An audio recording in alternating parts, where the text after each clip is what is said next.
වසර දහස් ගණනකට එපිටින් මේ තුන් හෙළයම පාලනය කරන ලද රාවණා රජතුමාගේ රාජ පරම්පරාව පිළිබඳව අද අපි ප්‍රථම කතා කරමු. හෙළ ඉතිහාසයේ අසහාය පාලකයා වූ මහා රාවණා රජුගේ සැබෑ පුරාවෘත්තය ලොවට හෙළිකිරීම වසර දහස් ගණනක් සැඟවී තිබූ හෙළ තාක්ෂණයේ බල පරාක්‍රමය නිවැරදිව ගවේෂණයටයි අපගේ සූදානම්. රාවණා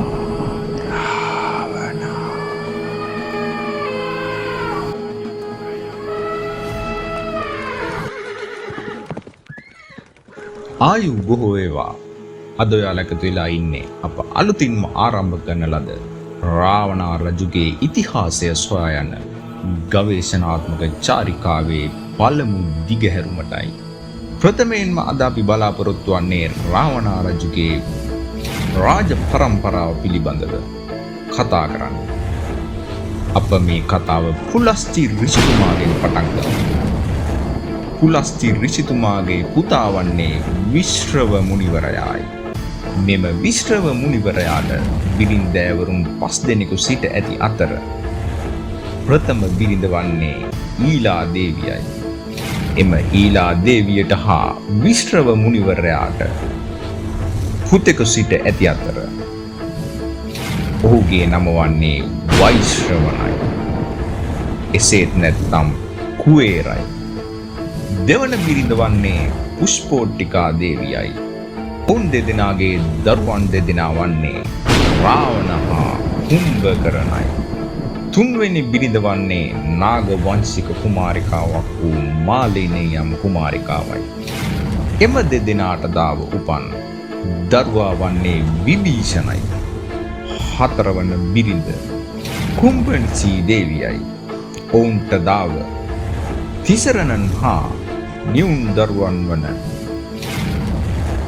කරන් හා දුෂණන් මෙලොව එළිය දුටුවා. පස්වන බිරිඳ වන්නේ රාග දේවියයි. ඔවුන් දෙදෙනාට දාව දරුවා වන්නේ රාවණ රජතුමාගේ එකම සහෝදරිය වන සුපර්ණිකා දේවියයි. මේ අතරින් අගබිසව ලෙස සැලකෙන්නේ රාවණා රජුගේ මව වූ පුෂ්පෝට්ටිකා දේවියයි. මෙම රාවණ රජ පරපුර පිළිබඳ කතා කිරීමේදී අත්හැරීමට නොහැකි තවත් අයෙකු සිටිනවා. ඔහු වන්නේ කාලනීම්නිය.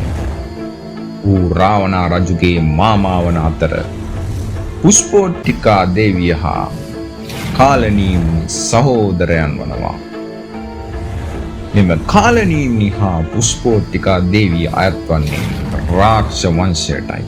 මෙම කාලනීම්නිගේ චරිතය රාවණ ඉතිහාසයේදී වැදගත් වන්නේ පුලතිසි ඍෂිතුමාගේ දැනුම ලබා ගනිමින් කාලනීම්නි එම දැනුම රාවණා රජුට ලබා දුන් පුද්ගලයා වන නිසයි.